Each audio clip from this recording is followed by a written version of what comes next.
Hello, I'm Father Steve Rehrauer. I'm the Provincial Superior of the Redemptorists of the Denver Province, and I've been asked by your pastor, Father Lamar, to say a few words to you over 3 separate sessions about the life and the importance of our founder, St. Alphonsus Maria Liguori, whose feast we're preparing to celebrate on August 1st. Not many people today know a great deal about St. Alphonsus, and that's a shame, because he was one of the most illustrious and important figures in the Catholic Church during most of the 18th century.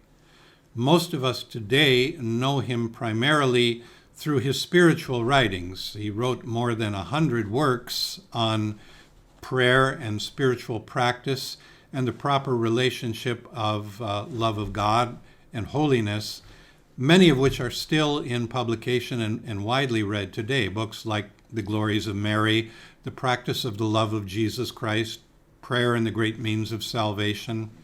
His Way of the Cross is still widely used during Lent in many parishes throughout the United States. His visits to the Blessed Sacrament.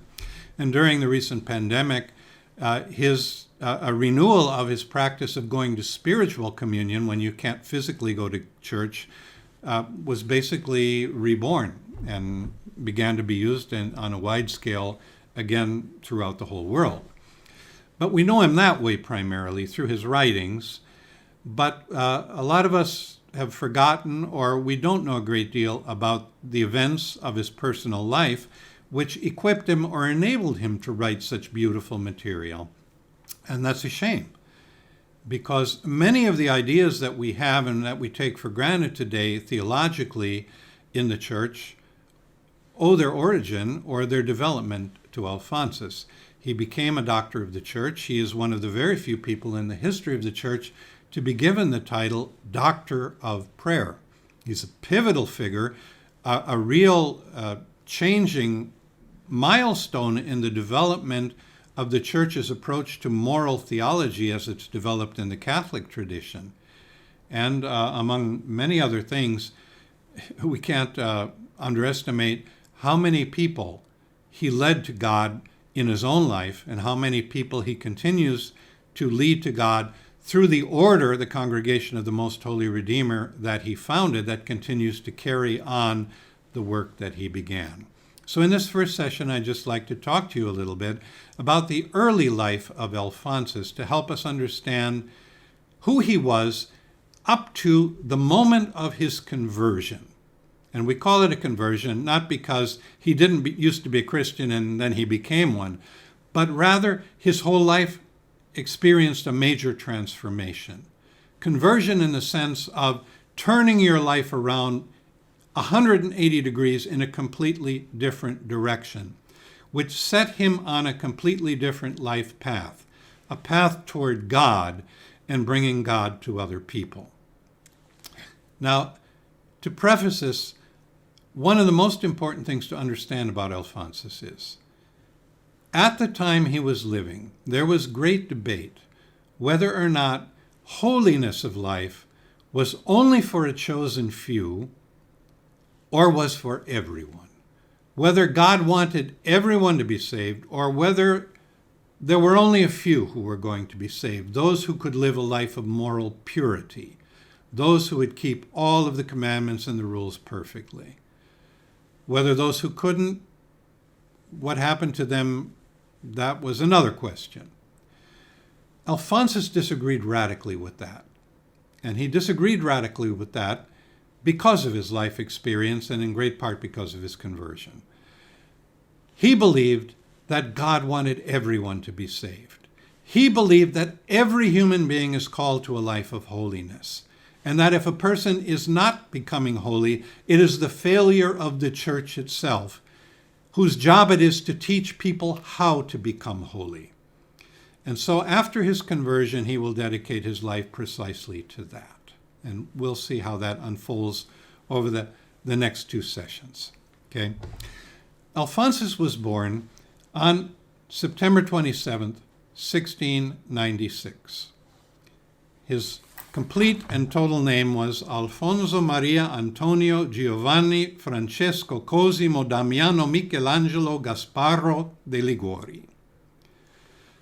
But the list of his accomplishments throughout his life is even longer than his name. He was born in a small town on the outskirts of the great city of Naples, Marianella, into a family of the lesser nobility. His father was a ship's captain, a captain of the galleys, who eventually, through hard work and distinguished service, became a commander of a fleet of galleys of the Royal Navy. His mother came from a family of illustrious lawyers, jurists, magistrates, and one of her uncles was, in fact, one of the Supreme Court justices of the Royal Court. Theirs was a family of public service, of politicians and fundamentally judges and lawyers. As a member of the lesser nobility, they were not extremely wealthy. They did not have title or land. They were not upper nobility of the aristocracy. They had to work for their living. They would have been akin to what today we would call upper middle class, not rich, but not poor by any means. Alphonsus was born as the firstborn of 8 children. In those days, only the firstborn inherited the title and the property of the family. The other brothers and sisters either entered military service or religion. So one of his brothers became a priest and eventually became head of an order. 2 of his sisters entered the convent. The others were married off to the sons of other nobility, noble families.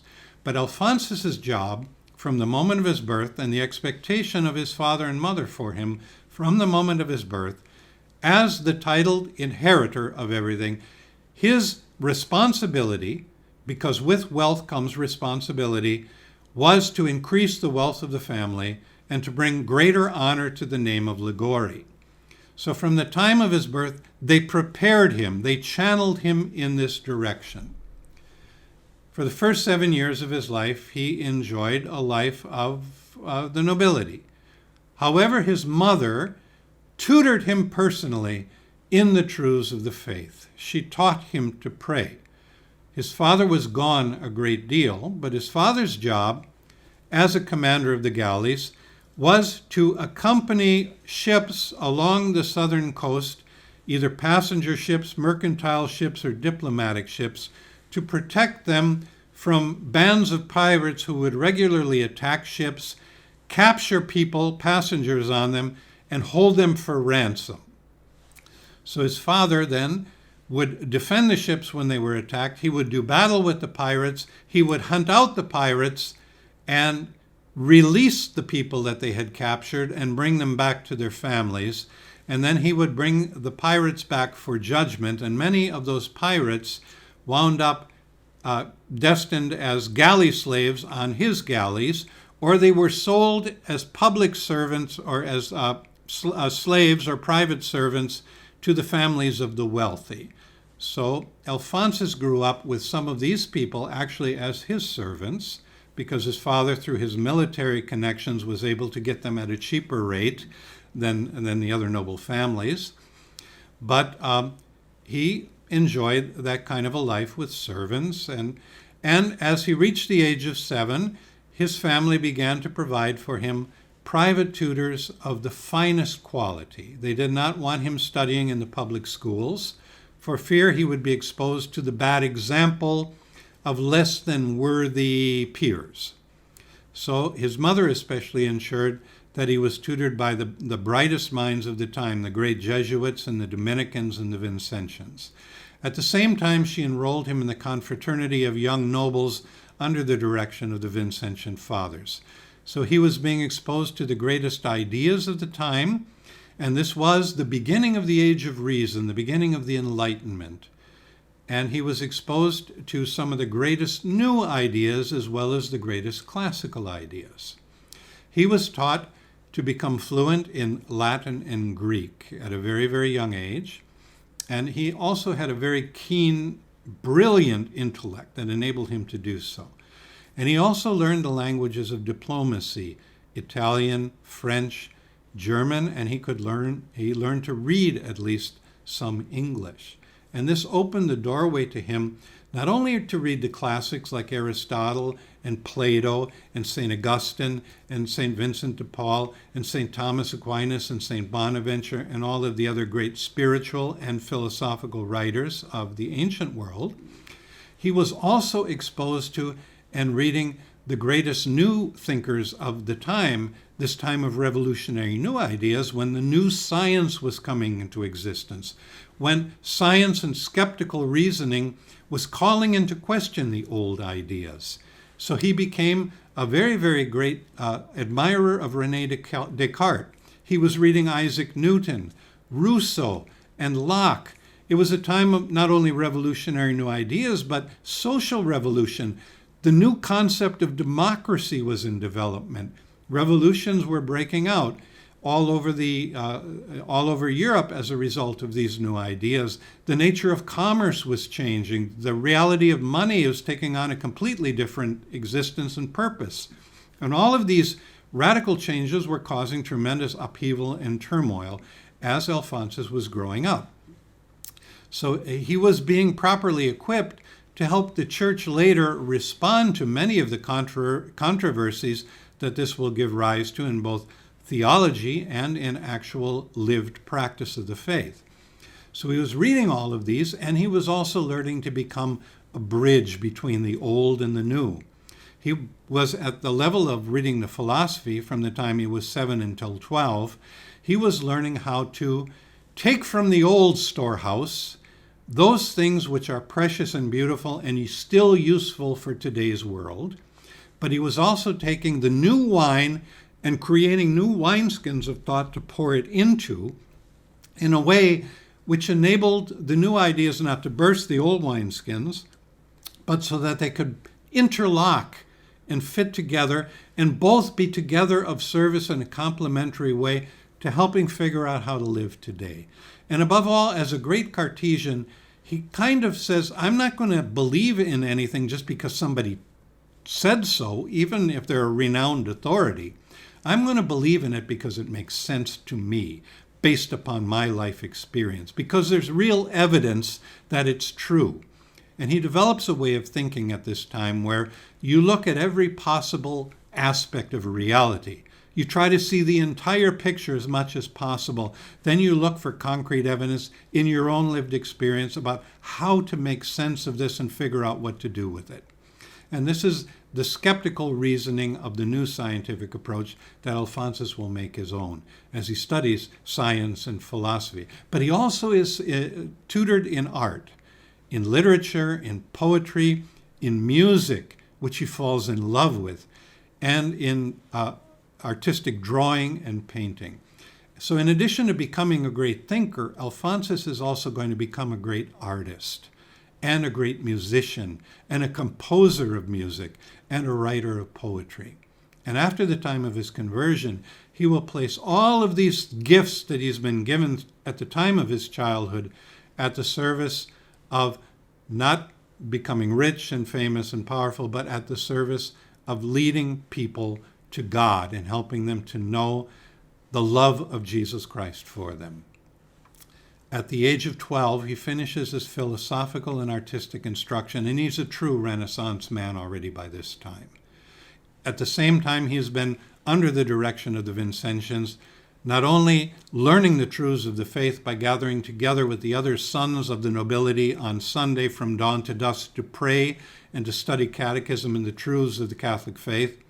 He's also during the week going regularly with the other young sons of the noblemen to the hospital for the incurably ill. And he is there basically caring for those who are dying. He's salving their wounds and binding up and rebandaging them.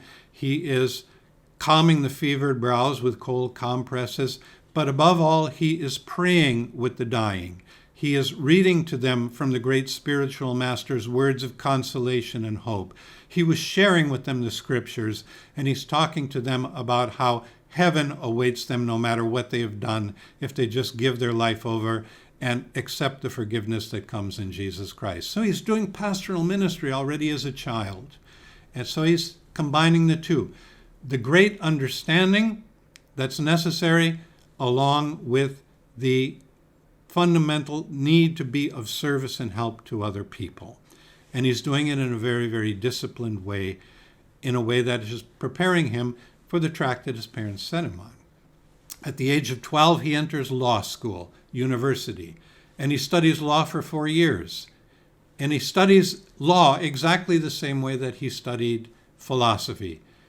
He becomes an encyclopedia of knowledge of the law. And the best lawyers in Europe at the time were lawyers trained at the university in Naples, because Naples had been conquered by at least 8 or 9 different countries in its history, and each brought with them its own code and history of law. And Naples had combined them all. So if you studied law in Naples, you didn't just study the law of the Kingdom of Naples like you would if you studied in Paris. You'd only study Parisian law. In Naples, you studied the law of all of Europe and the law of ancient Rome and ancient Greece as well. So Neapolitan lawyers not only knew what the law said, they knew what we call today jurisprudence, how to take and discern what law applies to what and how to apply it in different kinds of circumstances. And Alphonsus excelled at this. He became one of the great lawyers of his time. So when he began to practice law at the age of 16, having already at 16 finished his doctorate in both civil and canon law, he began to make a real name for himself. And he also, at the same time, began sitting on the town council along with his father as a member of the nobility, and began his life of public service as both a lawyer and a member of that town council. But because he was such an excellent lawyer, who never actually went into the courtroom unless he had researched everything that he was going to do to death, taken every possible avenue of legal precedents that he could find, putting it all together in an argument that was logical, coherent, and made sense even to the most skeptical or doubtful person, he won all of his cases. And he began to gather, to really, really gain this tremendous name for himself as a great lawyer. Until, through either bad luck, good luck, or divine providence, he accepted a very, very difficult case. And it involved a dispute over land between 2 extremely wealthy and powerful noble families. Alphonsus represented the family that he believed was in the right, that actually had the right to ownership of this land. And so he did what he always did. He went back and he researched the case for well over a year. He looked at every possible aspect of every possible law that was even theoretically or distantly applicable to this situation. He drew the most powerful ones, put them all together in a very, very coherent, lengthy argument, which he believed would convince even the most ignorant of the situation, and which was basically couldn't be questioned or even challenged. He goes into the courtroom, he presents this argument of well over a half hour. At the end of the argument, the entire crowd in the courtroom stands up and applauds and cheers, convinced that the case is won. Who could have bring exception to anything Alphonsus has just argued? The other lawyer gets up and in 3 sentences completely demolishes and undoes everything that Alphonsus had said. The judge immediately rules in favor of the other family. Alphonsus is in shock. The courtroom is in shock. Alphonsus utters the words, "O world, too late have I come to really see you as you are. I'm never entering a courtroom again." He goes home, locks himself in his room for 3 days in a deep, deep depression. And during this time he prays. And he hears the words of his mother as a child speaking to him, saying, "Don't put your trust in men. Don't put your trust in institutions. Put your trust only in the one who is worthy of trust. Don't spend your life serving others. Spend your life serving the glory of God." And he comes to his decision, And when he comes out of his room 3 days later, he goes to his father and he says, "Father, I am no longer going to be a judge. I'm no longer going to practice law. I'm going to become a priest." This is the moment of his conversion. His father is very distraught. It shattered all of his hopes for Alphonsus and for the family. Alphonsus is supposed to make the family great, and as a priest, he's not going to do this. But he knows Alphonsus, and he knows him well enough that when Alphonsus sets his hand to the plow, he never turns back. So he grudgingly accepts that Alphonsus is going to be a priest, but he insists that Alphonsus will not join an order, which is what Alphonsus really wants to do. He wants to join the order of the Vincentians. He says, "No, you are going to be a diocesan priest, so you can stay here and live with the family. I'm not letting you go." So out of obedience, Alphonsus accepts this. And so he enters the seminary for the next 4 years and studies theology. But he will study theology, reading the very same theological and scriptural writers that he read when he was a child, but this time he reads them not as a theologian, or not as a philosophers, but now as theologians, with a different eye, but filtered through his skeptical Cartesian scientific methodology. And here he begins to come to understand there's no conflict between faith and reason. None. If you put them together, they become incredibly powerful. That deepens your faith and enables you to see more when you reason. A lesson that is sorely needed even for the world we live in today. So in our next session, I'd like to then talk to you a little bit about what happens from the time Alphonsus decides he becomes a priest, from the time he's ordained a priest, up until and beyond the moment where he actually founds the Congregation of the Most Holy Redeemer and becomes a great missionary. And then, as a great missionary, he comes into contact with realities that he has never experienced before, that give birth to a whole new way of understanding the relationship of goodness and evil to faith. And we'll talk about that in our next session. So, thanks. Enjoy the rest of the day.